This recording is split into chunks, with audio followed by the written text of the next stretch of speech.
नमस्कार मैत्रिणींनो, मी जयश्री। आज आपण बघणार आहोत फुटाण्याची भेळ। तर फुटाण्याची भेळ बनवण्यासाठी सर्वप्रथम यावर आपल्याला घालायचा आहे बारीक चॉप केलेला कांदा। त्यानंतर घालायची आहे कोथिंबीर।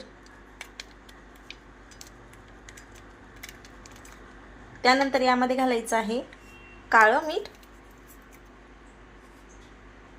चाट मसाला,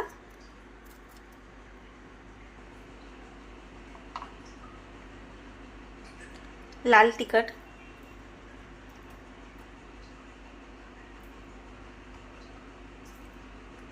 साधं मीठ,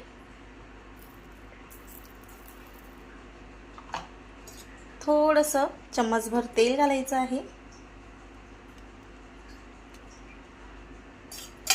त्याचबरोबर एक लिंबू पिळून घ्यायचा आहे।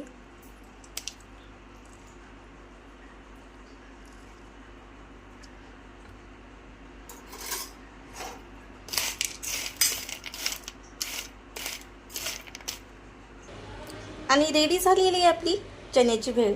तर कशी वाटली रेसिपी? आवडल्यास लाईक, शेअर, सबस्क्राईब नक्की करा।